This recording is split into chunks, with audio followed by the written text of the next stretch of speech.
आब' अनजालि दैमारिखौ गोबाङानो रेसपेक्ट खालामो, मानियो। दिनै बिथाङा बै समावबो इलेक्सन गेलेदों नाथाय जेनदों। दा गमामायै जुदि जेनमारोबा बिथांनि बै समनि जेसेबां दुखु खस्थ' लाबोनाय हारिनि थाखाय, जाथिनि थाखाय बेफोर गासिबो फैलार जाजोबो। बिथांनि जे मान सन्मान बैफोरबो माने गैया जालांनो हमो।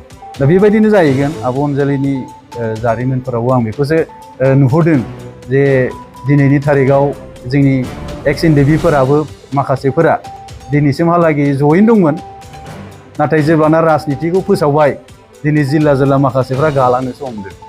जोंजों कन्टेक्ट खालामहरदों जे अल्टारनेटिभ पार्टि दाबाय सार, बियो अल्टारनेटिभा मा जागोन बुजिया, हयथ' सोरनिबा उदैनि थाखाय अल्टारनेटिभसो जागोन नामा, बिसिमहालागै बेस्राफोर बुंहरो सेंग्राफ्रा। बिनि बेलायाव गोबां सरसा जादों नंगौ, जे अल्टारनेटिभ पार्टि अफ बड'लेण्ड दिनै बिथांमोना हयथ' गावसोरनि साननायनि गेजेरजों बे अल्टारनेटिभ पार्टिखौ दादों जानांगौ। दा आङो बिनि गेजेराव मोनसे उदाहरनसो लाबोनो नागिरदों जे आइरन शर्मिला, बिथांखौ बयबो मिथिगौ।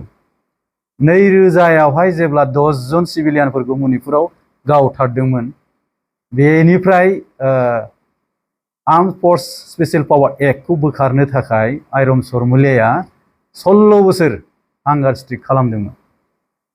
16 बोसोर हांगार स्ट्राइक खालामनायनि उनाव बियो जेब्ला 2017आवहाय इलेक्शनाव बाहागो लाबाय, इलेक्शनाव बाहागो लायोब्ला बे गेलेबा बेसेबां मोनदों? मात्र 90थाल' मोनदों।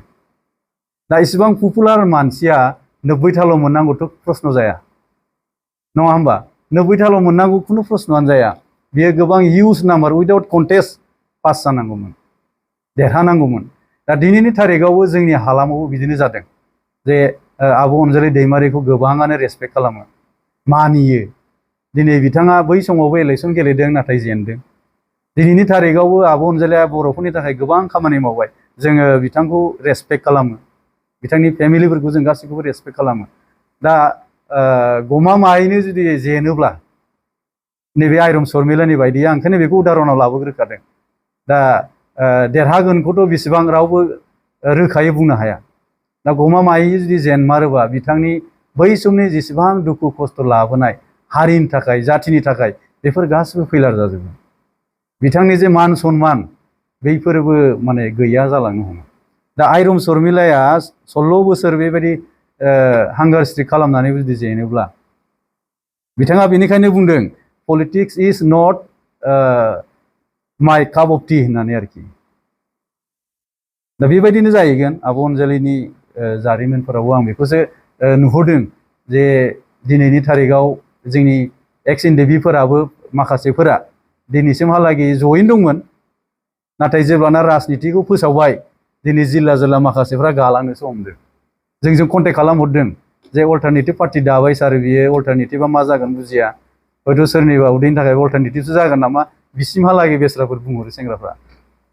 दा बेनिखायनो मा जाहैगोन बुंस' हाया, नाथाय जोंनि नोजोराव, जोंनि नुहुरनायाव दिनैनि थारिखआव जोंहा इसेबां गोगोम गोरा पार्टि थाखासेयाव गुबुन मोनसे आरो बड'लेण्डआवहाय पार्टि दानानै जे बेयो मोनसे गोहोम खोख्लैनो हागोन, आंनि बिजिरनायाव आं बेखौ नुहुराखै।